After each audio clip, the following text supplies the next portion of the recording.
Hi, my name is Maria and welcome back to my channel. Today I will be talking about something I'm really good at that I do at work. So I'm going to explain how I code, enter, and pay vendor invoices. Paying vendors within terms is very essential and has to be done precisely. From the moment we receive a vendor's invoice, we are obligated to audit and make sure that all the products from the invoice have been received and are not damaged or missing. For us, it's a little different because our bakery is located in a different spot than our accounting office. So whenever the vendors do drop off the invoices with the product, whoever is receiving this order at the bakery needs to make sure that everything was delivered with the invoice and nothing's missing.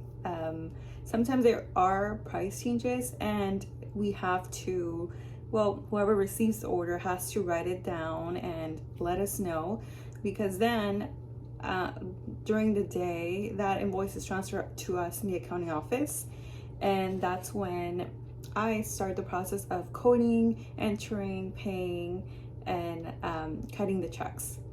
So that was a little brief introduction of what I do. I'm going to go more into detail now. So the first step to do is whoever is receiving this order at the bakery, they need to check that all the inventory was delivered with the invoice, nothing's missing, and if it is missing, he or she has to write on the invoice what was missing, or if the price changed, they have to let us know so that when I start the coding process, everything is accordingly to what the invoice says. So we have our own inventory Excel accounting sheet that I work on every time I'm coding invoices. We have our own system of doing everything, and we have departments. So for example, we have production, pastry, retail, employee meals, etc. And all these departments have their own little thing. I will explain a little more of that in a little bit. A little example of what we typically buy would be flour, milk, eggs, sugar, boxes, bags. There's a lot of different things that go into having a business as a bakery, and yeah, it's a lot. Once the receiver sends me the invoices, I start the coding process. So every accounting department is different. Everyone uses a different software. For example, there's QuickBooks, Sage, NetSuite, etc. There's so many out there, and everyone has their own preferences on why they use that certain software. But they all do the same thing pretty much. They all keep track of your income and expenses for that business. For us, once we are in our preferred software, we open the vendor and purchases and open it as a new bill. When the window pops up, it's gonna show a date that's gonna be the invoice date. It has a due date, and we also have to make sure that our Excel inventory sheet is open on a window as well as our accounting software, because we need both at the same time. I'm gonna be transferring all the amounts from the Excel onto our accounting software. This part is especially very important, as our total amounts from the accounting software go onto our cost of goods sold. The cost of goods sold goes into a journal entry, and the expenses go as a credit because they're decreasing.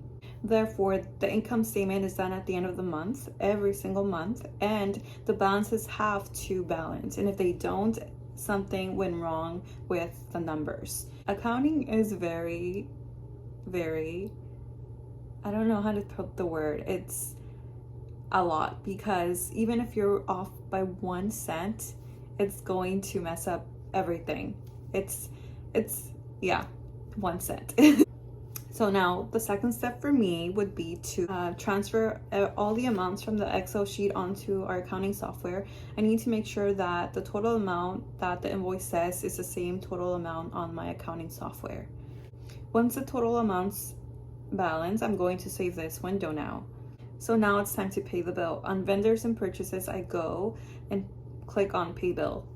Now I need my plain physical checks to be able to print this payment. Before I even start anything, I need to get this check look at the check number and apply it onto our accounting system so that they balance as well. I put the check in the printer facing the right direction, and then on the vendors and purchases pay bill window, I'm going to put the name of the vendor I want to pay.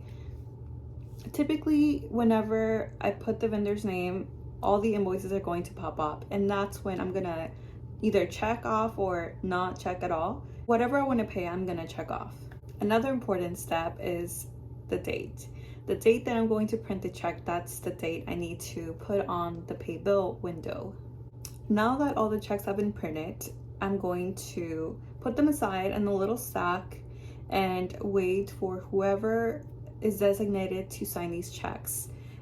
Not everyone can sign checks, obviously, so there's only a certain person or people that can do this. And this person is only one that can transfer the money from bank to bank, and they have all the power. Now that the checks have been signed, I'm going to stamp them. We have a special machine that does that for us, which is amazing. And I'm going to upload the positive pay to our bank. Positive pay is for safety reasons. We don't want anyone to get a hold of this check and try to cash it out.